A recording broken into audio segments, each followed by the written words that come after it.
Oh, hey there, yeah. This is the intro to the episode. I guess this is a pretty good podcast. It's a pretty good show. It's called the RR Show. Like, if you could grab some tea and popcorn and we'll jump into this episode. By the way, this episode we're jumping into r/NuclearRevenge, so nothing special there. You might as well just leave, to be honest. So grab your tea and your popcorn.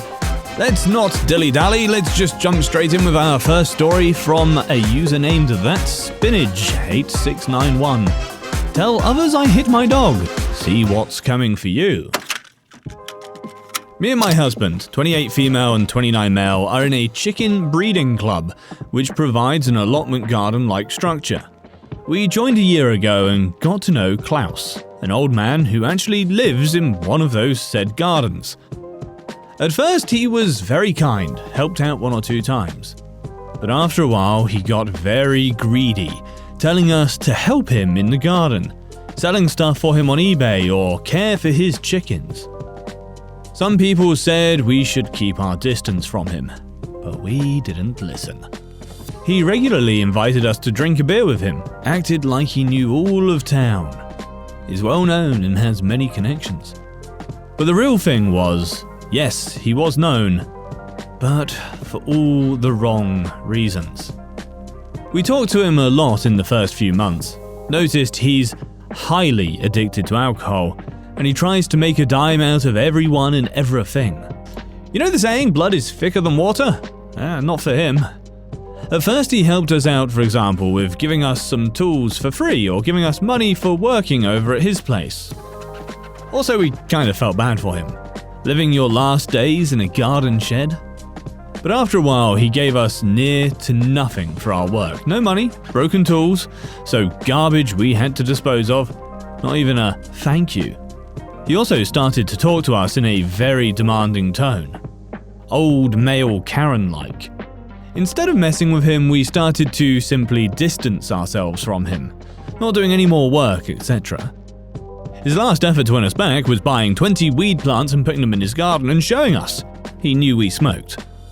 But as soon as he demanded we sell his future 5 kilos, we backed off again. As others noticed we didn't hang out with him anymore, they started to tell us how Klaus really is. He started to live there as soon as another club member, since dead, lost his home and lived on his farm over there. As for the rules of the club, it's not allowed. If he's allowed to, well then Klaus had to be allowed too. Klaus lived there for 14 years. Not because he got homeless or another stroke of bad luck in life, because he wanted to live as inexpensively as possible. We learned he had loads of debt. No wonder considering how much he drank. We found out this was the case since he was old enough to drink. He tried to rip everyone off of their money, since forever. His brother, his best friend, even his wife. Some say if she was still alive, he would sell his own mother. As the weeks went by, we learned more and more about him. That he had done this with nearly everyone who joined the club, not only us. We saw it too, as a new member who's also mentally disabled cut his hedge for him for 16 hours and got $20. And no thank you. Klaus started to dislike the way we stayed out of his way. So in response to that, he talked a lot of crap about us. Even threatened us to tell others that we smoked. Yeah, it's still illegal over here. I mean, real, full-fledged lies. For example, we would owe him $200. We would do parties till late at night at the farm. We would hit our dogs. At that last point, we snapped. We bought a drone, made pictures of his weed plants and got the police involved. Gotta get them before they get you, right? Klaus peacefully sat in the club's community house drinking beer at 9 o'clock in the morning, as 10 police officers walked in, going directly into his garden. Little Klaus turned his head around like an owl and immediately stood up and walked outside. He asked one cop, "Hi, can I help you?" And they asked for his name. "Oh, Mr. Klaus. We were actually looking for you." Behind the officer talking to him, the other cops raided his farm, not only finding the plants, but discovered themselves he lives there. Living room with obviously used bed, food leftovers, a TV. They asked him where he has an address, and he told them the address of his long-deceased brother. They sent a car to the address but found no clue he could be living there. By the way, he also got money from the state, social benefits, meant to cover his rent. The rent on his farm is $30 a year. So that's a huge no-no. Money fraud is one of the worst things you can do here. The cops stayed at his farm for the next 4 hours collecting evidence. The whole farm surroundings were patrolled by some cops, so word spread like wildfire. Every single farm owner got over there to see what was happening, cheering that this douche finally got what was coming to him after ripping off so many people. It was amazing! This dude had 14 years to make this farm his little hidey hole, making money out of it. He had split the whole community, gave us a bad name overall, and not even breeding chickens. He just had them to sell the eggs. To his luck, he was clever enough to tell the cops it's only CBD. Still illegal, but not as much. So they had to send it to test, buying him some time. The club held a meeting, and that was a shit show. As soon as the topic started, he said we planted them there. He only gave us the little plot. Most laughed, some said nothing. We voted for his eviction. Had to, as of the rules. He got 15 against him. Only 3 voted for him to stay. So our revenge is not over yet. I'll keep you updated. Why did you buy a drone? Surely you could have just used your phone to take pictures of... Oh, yeah, it's an excuse to get a drone. Darling, I need to buy a drone. I think the neighbours are growing weed. Let's see if that works. Our next story is from Reasonable Theme 671. A man harassed me and I got his retirement benefits taken away. So this took place over 3 years, give or take some. I, 29 female, left the military and picked up a contracting job in the same field. While I was starting my new career, I was also leaving an unhappy and abusive marriage.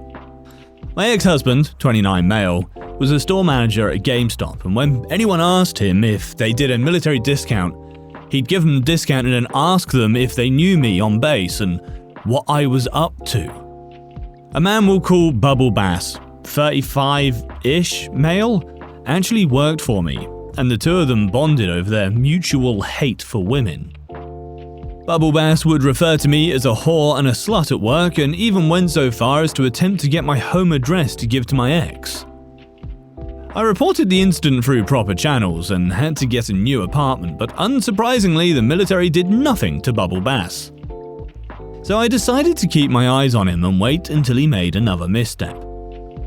Over the next 3 years, working with him was horrible. He would undermine my authority in the section by telling juniors that I was stupid, being intentionally insubordinate, and publicly talking about he was exploiting the foster care system to make money for the children he was supposed to be taking care of. About a year ago, another girl, 20 female, came to me and told me that Bubble Bass was approaching her in a way that made her uncomfortable. When I pulled up their chat logs, Bubble Bass was begging her to have sex with him, even though he was married and she was repeatedly telling him she wasn't interested. I convinced the girl to report Bubble Bass despite her hesitation. During the investigation, while I was interviewed, I spared no detail about what exactly Bubble Bass was doing and saying, to include fraud, waste, and abuse of government assets and systems. I kept a literal shit list with dates and times. As things turned out, there were about 4 other women at our base Bubble Bass was sexually harassing. Bubble Bass went to non-judicial punishment this week and lost everything. He has 18 years in the military and was 2 years away from a full retirement. He lost his clearance, he lost his foster children, he lost his honorable discharge. He is literally starting life over, in his 30s, with a discharge that shows he sexually harassed women with no benefits and 18 years of training in a job field that is only relevant if he has a clearance. I'm also going to assume that when he came home being fired for sexually harassing 4 women, he also lost his wife. Our next story is from OurAd8093. My school actually protected me even though I was harassed outside the school premises. This occurred over a decade ago.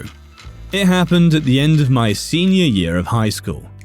I'm from India, and girls are still afraid to tell others about being harassed because of shame and society. I was enrolled in a big school. There were almost 800 students at my school, so you can imagine the rush and crowd while leaving.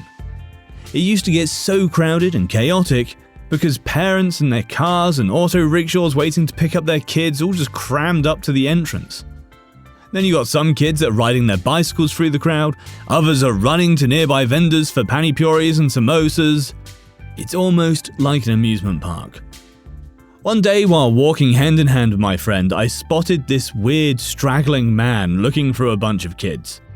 I thought he might be looking for someone specific and didn't think too much about it. But I must admit, he was creepy. I saw him again a few more times daily.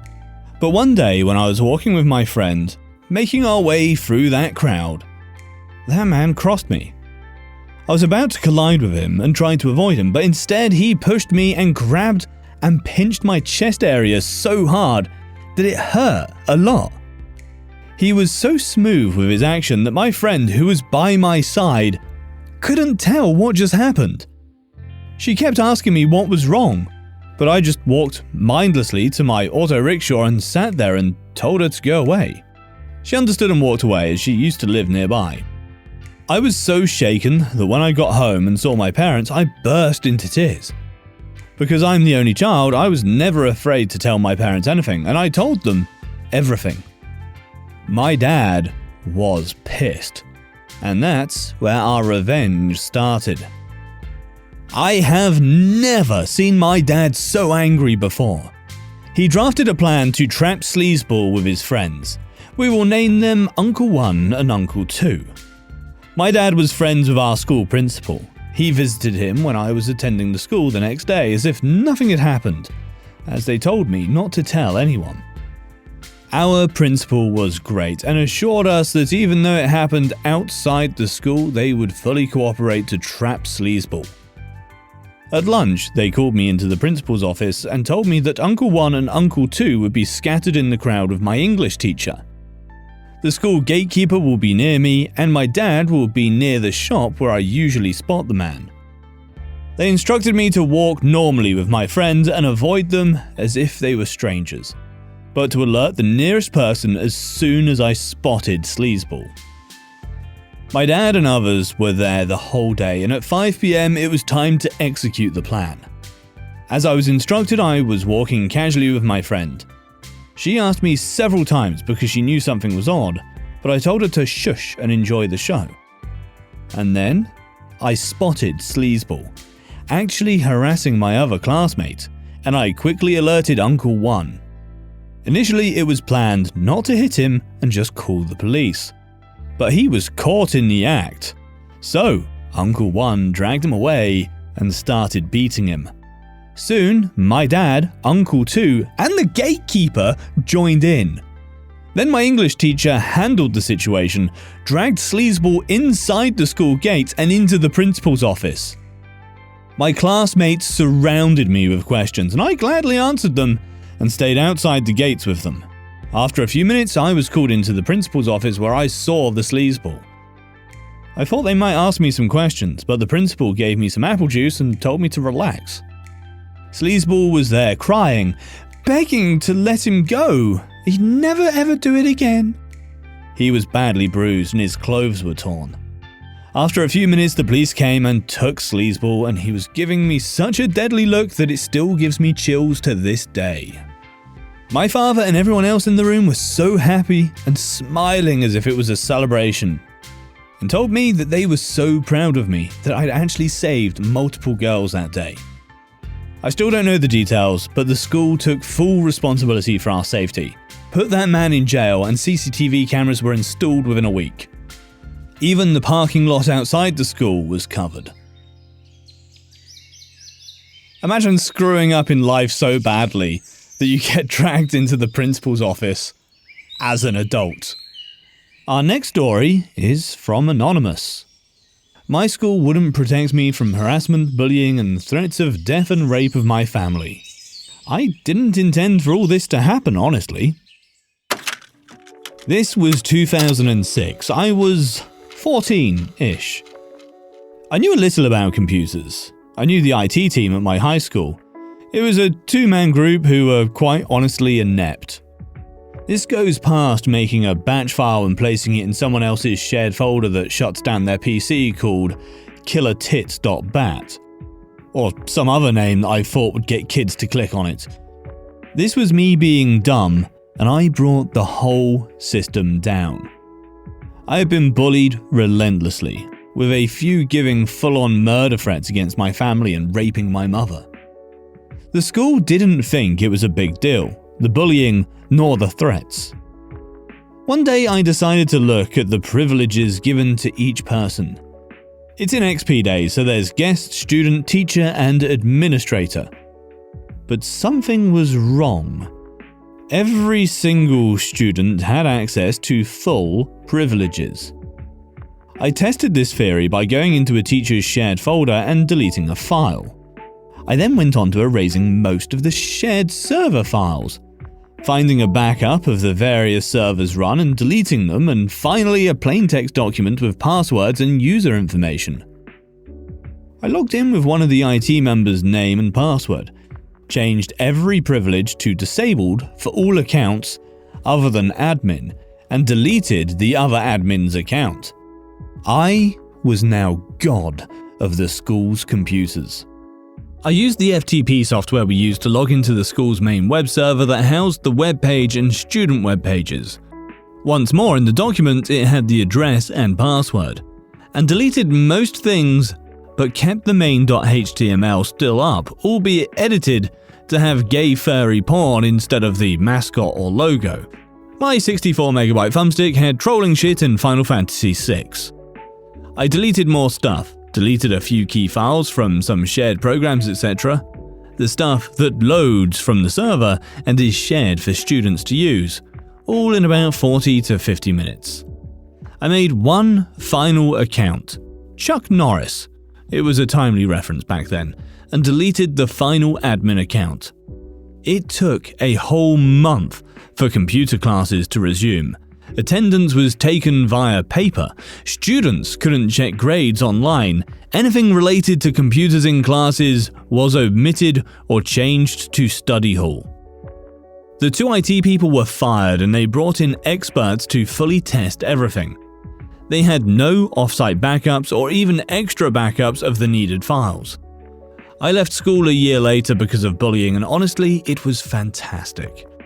Sorry that I did it, but it was a comedy of errors. I wanted to do IT, but then I remember this. I still might go back to school for it.